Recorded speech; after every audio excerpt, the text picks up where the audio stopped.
What's good, everybody, and welcome to Body Bag Podcast. I'm Chris Thomas, and with me, as always, Brookwriter Dave. How we doing, everybody? Hollywood just can't seem to get it right with these movies. Hollywood pumps out stuff that has potential, but then they always drop the ball. So what Hollywood needs is Dave and Chris. Or they put out gems that you don't think are going to be good, and then you watch the movie, and it's the greatest thing in the world. And you know what? They need to get taken down a peg. Get off your high horse a little bit. Yes. Yeah. So we got Chris and Dave here to humble them as well. Exactly. So, if you can't tell already, or if you couldn't read the title, it's another Sabotage and Save Day. Yes, it is. Last one of the season. Yeah, we're here for you, Hollywood. We're here to give you some tips.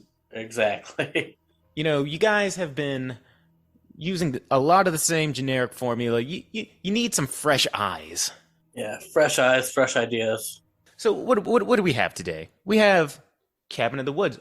Fantastic movie. Yeah, probably one of the best horror movies in the 2010s. A little too good. Yes. You know, it's too good. Too good.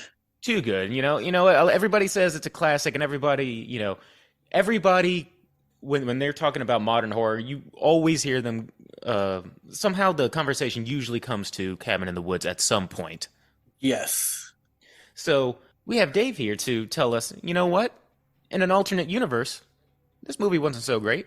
No. So, Dave, you are undercover. You are undercover, and you are given the reins and all the financial backing to just destroy Cabin in the Woods.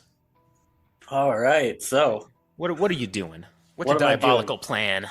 So, Cabin in the Woods is a slasher movie with an awesome twist. If you're going to have a slasher movie or just a horror movie with a twist, there's one director you go to. And this is going to be a coin flip whether the movie will be good or bad, because I'm going to have M. Night Shyamalan at the helm of this one. Yeah, that is a definite flip of the coin kind of director. Yeah, because some of his movies are amazing. Some of them are just bad. Some of them you got Avatar: The Last Airbender. So Exactly. So, which again, I've sung M. Night Shyamalan's praises, yeah. but he's always on my watch list ever since Yeah. that movie. His latest movie, Knock at the Cabin, was great. I loved it. hmm So you're kind of taking a gamble. This could backfire on you. Could backfire. And then for the cast, we're opening up the checkbook a little bit. hmm So playing Dana, I got Helen Rodan, who is from Teen Wolf. Okay. She was big around this time. And then Jules, I got Katrina Bowen, who played Allison from Tucker and Dale versus Evil. Okay. Oh. She was the blonde, the one who got basically knocked out, right? Yeah. Okay. And then Kurt, we're going to go with Shia LaBeouf. Okay. Marty is going to be played by Jesse Eisenberg. Well, that reaction means it was a good pick. Yeah. Nothing against Jesse Eisenberg, but yeah. he's just not my cup of tea. Is all. Yeah. Holden is going to be played by Taylor Lautner. Damn, what rock did you find him hiding under? Right. I mean, it's 2011, so he's still kind of relevant then. He still has a little bit of Twilight money. Yeah. And the director in this movie is going to be played by William Malone. I had to do it just to keep up with it. It's played by Luke Wilson. Oh, of course. Oh no, William. I was thinking of bad directors. No, you already established the director. I already missed that joke. Damn it, Chris! You already missed that William Malone joke. Yeah. No William Malone here. But we do have Luke Wilson. Yes, who we are big fans of, but he's just always been in the Sabotage movies. So our new logo is just going to be Luke Wilson as our the Body Bag Podcast logo. Okay, we have our all-star cast. In the original, you have 5 friends going to a cabin for a weekend getaway. Mm-hmm. In this one, they're going to be 5 strangers going into staying in a remote cabin in the guise of a psych experiment. Okay, so it's kind of like yeah. What was that movie? It had Liam Neeson. Was it The Haunting, where he gathered a bunch of people together for like a sleep experiment? I think that might be it. Yeah. Okay. So it's kind of like that. So they basically handpicked each one to be in this one. Okay. It's basically hits the same beats as the original. This one they're getting to know each other. Pheromones are getting sprayed into a cabin.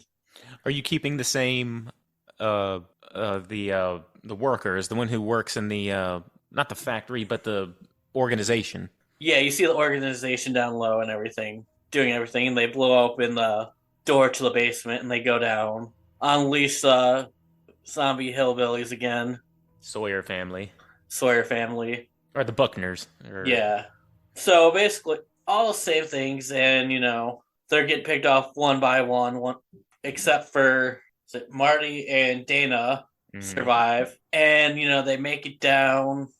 You see all the creatures, and then they meet Luke Wilson, the director. He's like, who explains to him what it actually is. Oh, I think that's why I was getting it mixed up, because you called him the director. Yeah, that's why it threw me off. Okay. Yeah, and he explains, well, it's not a psych experiment. No, they record this and allow rich people to bet on who lives or dies. Okay, so yeah, it's kind of like mixing Cabin in the Woods with Condemned. I guess, yeah. So yeah. So is there that supernatural element where there's all those creatures that are on the bottom, but they just bet on? Yeah. Okay. Oh, so it's essentially like the big blackboard thing, except for it's rich people betting. Yeah, and then basically, as Dana goes to press the button to unleash all the characters, they both get shot and killed, and then they go to credits. You go to credits as you see another group of people coming into the cabin. Yes. So no over-the-top gods are actually like doing this kind of thing? No, they're doing it based on pure greed. I think a lot of movies, well, not a lot, but there were quite a couple of movies that came out that were like, we're going to hunt people kind of thing. Yeah. I mean, it's not hunting people. It's just, well, taking innocent people. Innocent people. Yeah. Putting them in positions to get murdered and, Now, was there any kind of humor in this, like Cabin in the Woods did? Not really, no. It's more of a serious tone. It's more of a suspense thriller thing. Yeah, and instead of, a group of friends joking around, you got 5 strangers who are all blaming each other for everything that's occurring throughout the night. That's one thing I hate in movies. Whenever you have a group of people together and they are just more they're annoying because they just don't get along. Well, it's not like you have to get along, but you can put some shit aside in order to survive. Exactly. And they just don't. They just kind of pick at each other the entire movie. Turns into The Mist, or the grocery store from The Mist, where everybody's just yelling at each other. Everyone picking sides and everything. Like the scene where Holden gets him in the van and drives off, and they try to get away. Mm-hmm. And so this one, Holden sees him coming, and he just drives off without him. He just leaves Dana and Marty there. Yeah. It's interesting with these kinds of things where you just change one or two little things, and then you just end up getting something just generic. Yeah. The reason why Cabin in the Woods was so good is the premise was so ridiculous that you just go, okay, we already established that this world is ridiculous, so you're pretty much given permission to just go balls to the wall.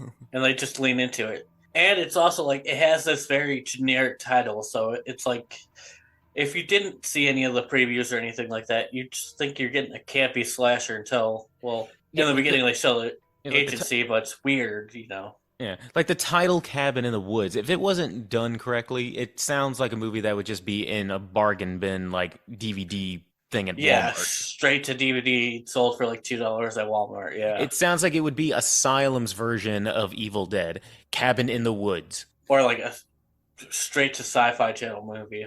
Do we get the big monsters attacking everybody scene? No, you get to see all the monsters, but like I said, right before she presses the button to unleash them is when they're shot, killed in the movie. Oh, so right before she hits the button, she gets dead. So the one scene when everybody was watching Cabin in the Woods and you see that big red button, everybody's thinking the exact same thing. Oh yes, do it, please do it, do it, yes, because they show you all these monsters, and your initial thought is like, oh no, if we don't get to see these things in action, be pretty pissed off. Or when you first see it, you kind of see the monsters and you go, ah, man. Like at the time, I didn't know that they were gonna like Unleash them, yeah. Unleash them all. I just thought it was when you have that wide shot and you see all of those monsters. I thought, okay, that's where the money went. That's the shot that they wanted to show us. All that's about as good as it's going to get. Where you see all of these cool things, but then when you see that button and it gets pressed, you're like, oh, they're going to actually do it. They're doing it. Yes, let's go. And this one, you get the amped up like, oh, they're doing it, and then no. Maybe in the sequel. Yeah, but yeah, that basically ends with both of them getting shot by Luke Wilson. That's. I don't know. That just statement sounds funny to me. And then they get shot by Luke Wilson, and then the movie ends. Then credits. Yeah. That's probably the best way to end it if you're trying to sabotage someone. Like you just tease, and that definitely sounds like something M. Night Shyamalan would do at the very end. It was like, oh, we're about to do it. Nope. Here's a twist. Nope, you don't get to see it. Yeah, you don't get to see it.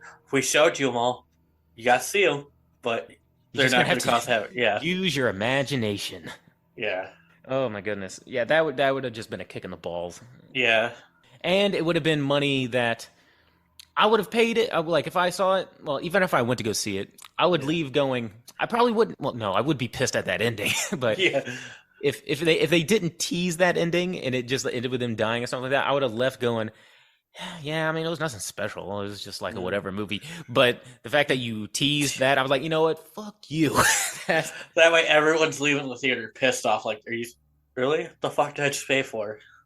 You teased me and then you stopped stroking. Yeah. Straight edging right there. And that's how you ruin a great movie. So that was job well done. Job well done. I haven't even seen this fake movie, and I'm already a little upset that I don't. Yeah. I'm upset at these fictional people who didn't press a fictional button. But yeah, like you couldn't at least fall on it while you're dying.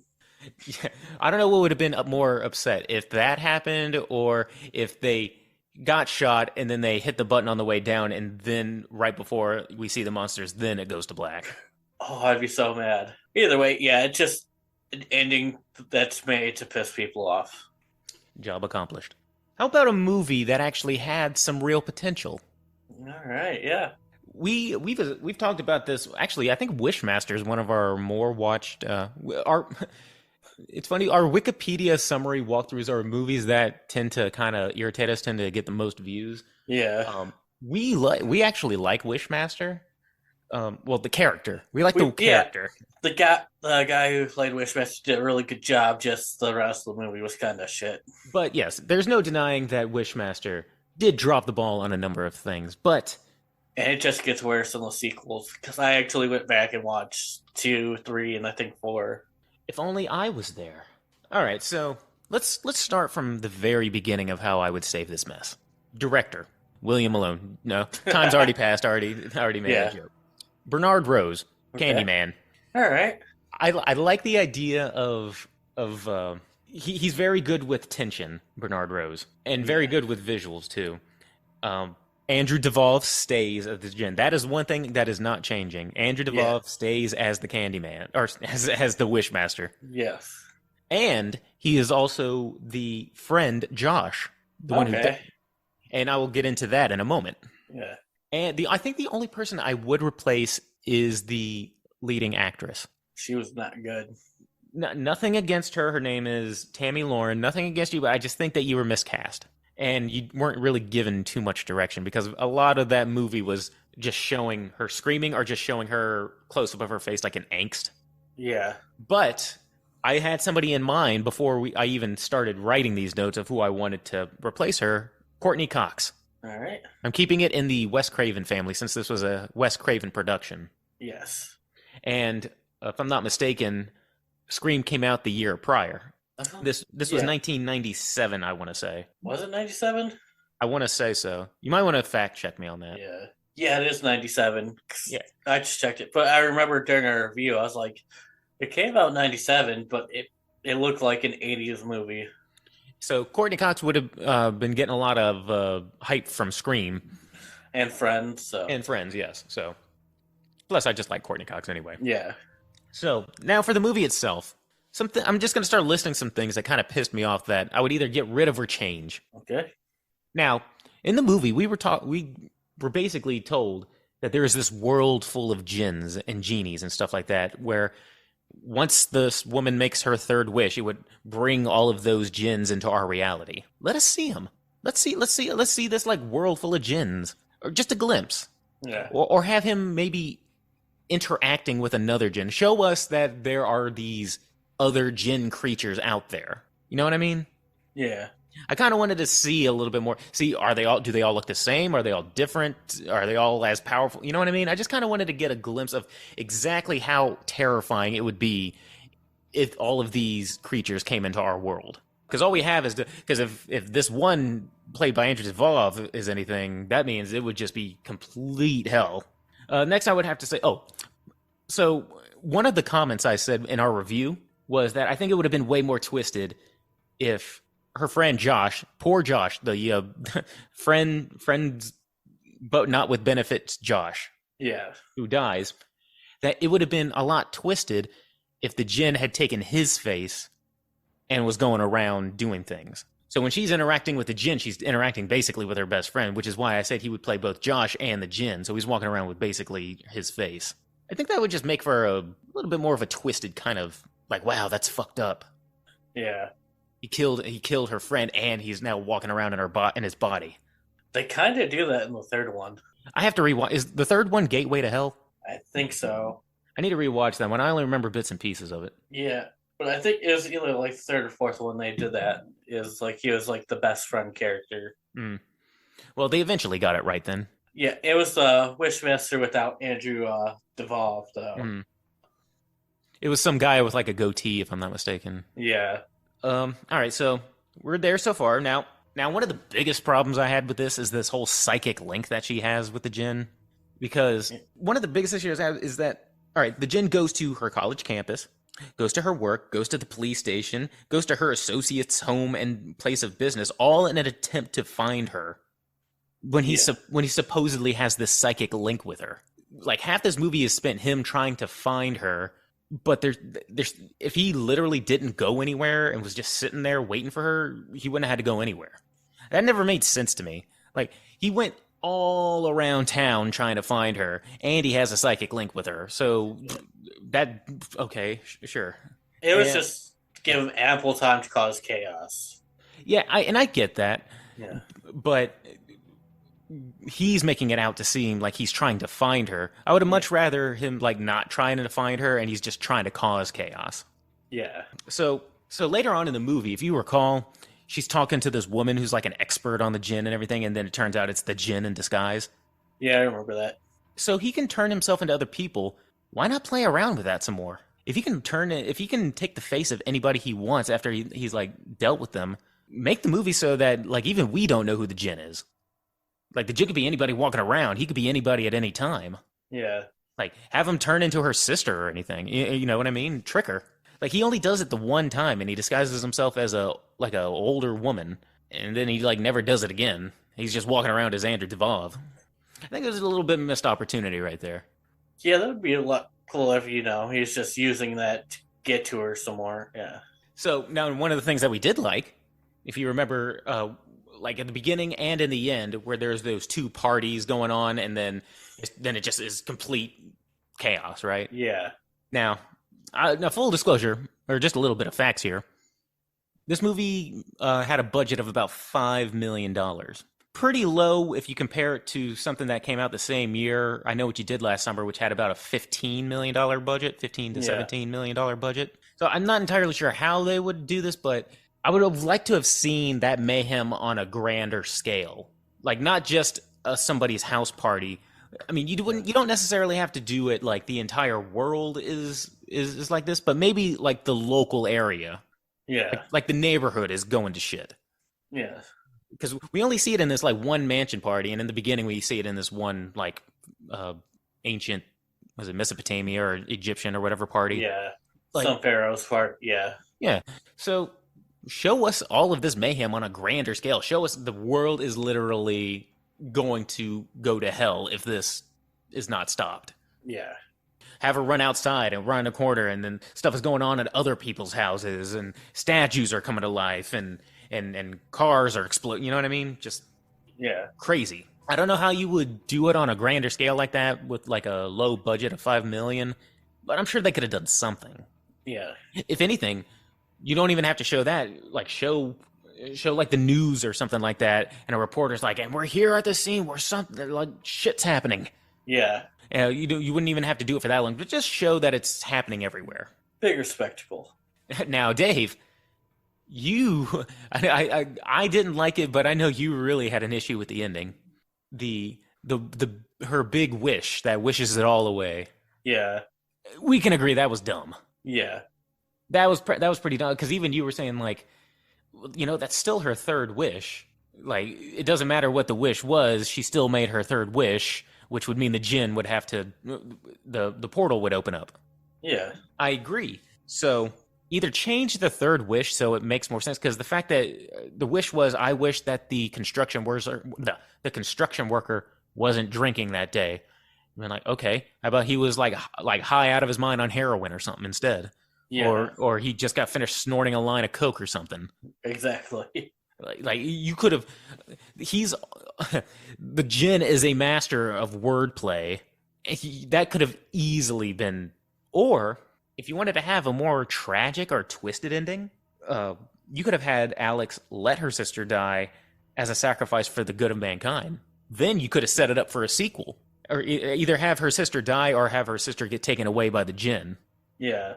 And then that would set up for a sequel where maybe her sister comes back for revenge. Maybe her sister becomes part djinn herself, or maybe her sister escapes from whatever realm, whatever Hellraiser type torture chamber the djinn place has. Yeah. It was just a very lazy ending. It was just a very lazy, like, well, we need to wrap this up. What can she wish? I don't know. How about she just wish that the thing didn't, like, fall or whatever? Yeah. Wow, that easy, huh? Now, I think that... Yeah, go ahead. It's like, why didn't she just wish that, the djinn was never released? Yeah. How about you just wish the djinn never existed? Yeah. All of these things, I believe, if you were to combine all of these things, you would have had a pretty halfway decent movie. Maybe not a huge... Maybe not as big as something like Cabin in the Woods, but it would have been certainly something that would have tied up a lot of those little shitty things that's like... That kept me from enjoying the movie. Yeah. Andrew Duvall can only carry the movie so far. Before, the problems are very apparent. Yeah. And it's unfortunate because I don't know if I've seen Andrew Duvall in anything else. No, I can't think of anything off the top of my head. But that dude was doing the heavy lifting of that movie. Yeah, he probably has back problems now because he carried that movie. And I think with the addition of Courtney Conch, you'll actually have a good seasoned actress. Yeah. And an actress who has experience in doing horror movies, fresh off of Scream. So yeah, I think that if Courtney Cox was doing it and this had all of those changes, it could have been just as big as Scream. It would have gotten people's attention and asses in the seats, like, oh, Courtney Cox from Scream? Okay, we'll go see this. Exactly. Then there would have been more hype. I mean, that has sequels, but it would have been more hype to do so. And you know what? You are welcome, Hollywood. You can do that. Hold on to that for when you eventually remake it, because I'm sure that's going to be around the corner at some point. It's one of those movies, like, if they said, hey, we're doing a remake of this movie, I'd open it. I'd be totally open for it. Yeah, I'd like, okay, I want to see what it's about. I'm not entirely opposed to usually I'm kind of opposed to like remakes. I'm usually the guy who's like, can't you just leave well enough alone or something like that. But in this case, I think the Wishmaster could benefit with some rewrites, and I would like to see. I mean, those skeletons look like something out of Party City when they were running around the party. I mean, I chuckled at it. I got a kick out of it, but with a more of a budget, better use of. I mean, you would have to have CG in this. Yeah. But if you can combine, CG and practical effects, you could make for a pretty kick-ass movie if you remade it. Yeah. See, this is like one of those few franchises where I'm like, there's money in a revival here. Yeah. It doesn't work with all of them. No. But it does work with some. I still maintain that The Thing shouldn't have had a prequel. That's just kind of weird. Just a heavy CGI. I mean, it had its moments, but yeah, I'm not going to start getting into that. I'll just go off on a thing with that. But, right. But is this really our last Sabotage and Save of the season? It is. Do you think it'll return? Did you enjoy doing these Sabotage and Saves? I had fun.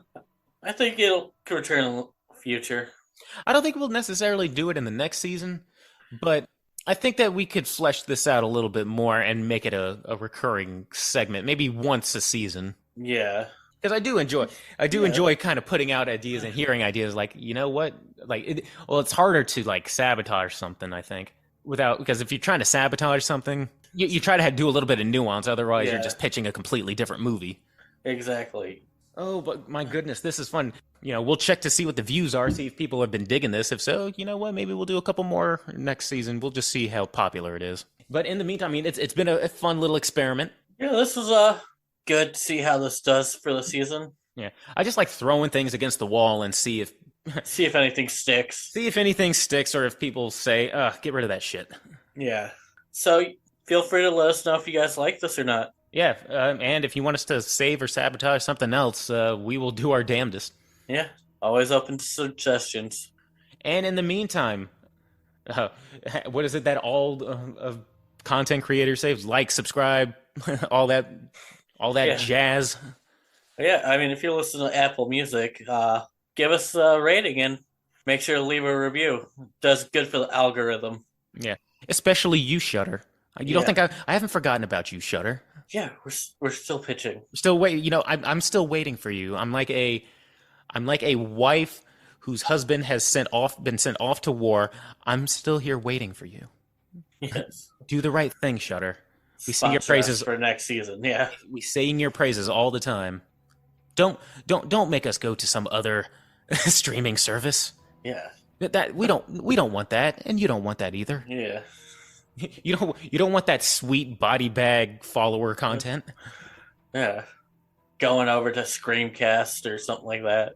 Yeah, so you just think on that for a little bit, Daddy Shutter. And in the meantime, thank you to all of you actual loyal followers of ours, especially those who have stuck with us from the very first season. You guys are the real heroes. Yes, you are. And from Chris Thomas here and Brokewriterdave, you guys have a good one. Peace out, everyone. Hey, everybody. Thanks for listening to Body Bag Podcast. Be sure to like and subscribe and leave us a comment as to what you'd like to hear us review or any horror movie topics you'd like to hear us rant and rave about. And while you're at it, you can find us on Twitter at BodyBagPod and on Instagram at BodyBagPodcast. Thanks, and we'll see you next time.